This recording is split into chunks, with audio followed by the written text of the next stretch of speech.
Winter is tough. It's tough on your bike, it's tough on your kit, and it can be really tough to get out the door in the morning. But winter is one of my favourite times to ride my bike. The weather can be beautiful and you get to feel great about yourself once you've done your ride. However, having the right gear can make getting out the door so much easier. So in this video, I'm going to show you pieces of kit that you absolutely should have at your disposal if you want to ride through the winter months. Now, all of the products that I mentioned in this video are available on freewheel.co.uk, which is a place to buy cycling products online while still supporting independent cycling retailers. Now, if you want more information on anything I talk about in this video, then just check out the description below where we'll put links to all of the products.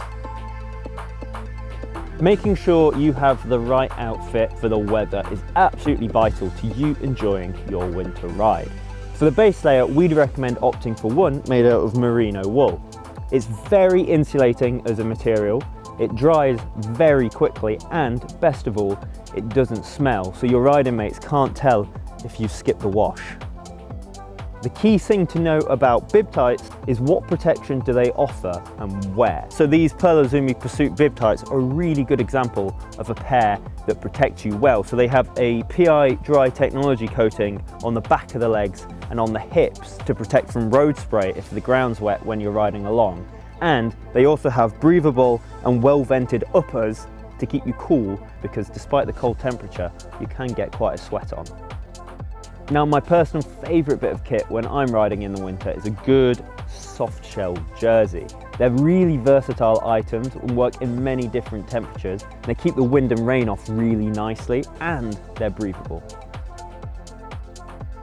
It goes without saying that you want to protect your head when you're riding the bike, but the Laser Genesis helmet is a little bit different because it comes with an aero shell, which not only helps make you more aerodynamic and reduces your drag, but it also has the benefit of protecting you from the wind and rain should the weather be particularly horrible. It's also worth getting a pair of glasses, even if it's not that sunny out like today, because they'll come with a set of clear lenses and you can still protect your vision.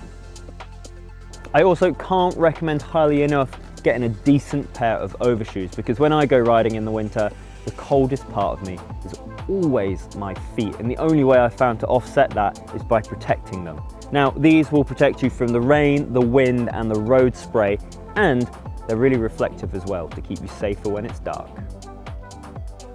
A winter bike is typically made of metal rather than carbon fibre, and this Genesis is a really good example being made of steel. They can either be an old bike, one that you don't ride anymore, or they can be a new bike built for this dedicated purpose. They're built to withstand all the grub that you might get on wet roads and the salt that's put down to stop them from freezing. Typically, they'll feature eyelets for mudguards and have capacity for wider tyres. A good pair of be-seen lights, such as this Infinity light set, is absolutely vital on those gloomy winter days when you can see, but you need to be seen by other road users.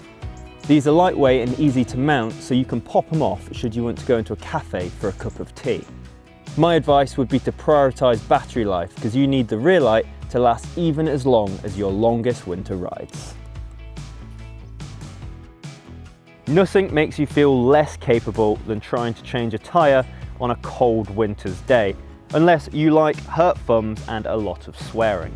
So we'd recommend going for a tyre with more puncture protection. Something like the Continental GP5000s are a great example, because they come with a good amount of durability, plenty of traction, and they're also tough to keep you on the bike for longer. You can even opt for a wider tyre, anywhere from a 28mm to a 30 to even a 32mm tyre. The benefits of these are that you can run them at lower pressures, so they're more comfortable and they offer more traction.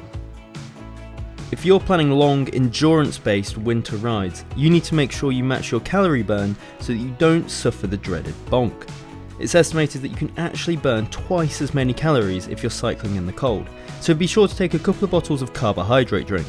Something like SIS's Beta Fuel is spot on, and it offers a whopping 80 grams of carbohydrates per 500 millilitres consumed. This is more than enough to see off any potential calorie deficit. What's more, it's isotonic, which makes it far easier to digest, avoiding the dreaded cyclist's belly. Of course, if it's really cold outside, you should always treat yourself to something nice and warm inside. Caring for yourself in winter is one thing, but caring for your bike is a whole different matter. Now, if it's been raining when you've been out riding, as a bare minimum, we would recommend degreasing and then re-lubing your chain. In the winter, we'd recommend a wet lubricant because it's thicker and it's more resistant to the elements. It won't wash off your chain as quickly, and it has superior resistance to rust. If you've got filthy when you've been out riding, then it is worth giving your bike a full wash. What you'll need is some good bike wash, spray it down and then hose it off. Make sure everything's spick and span, because after all, a clean bike is a fast bike. So that's Cycling Weekly's buyer's guide to everything that you need to make the most out of your winter season. I maintain that riding in the winter is absolutely superb. You just need to be prepared, so get out there and enjoy yourself. But if you have any other advice or tips that you can leave in the comment section below, then please do. And don't forget to like and subscribe to our channel, and we'll see you next time.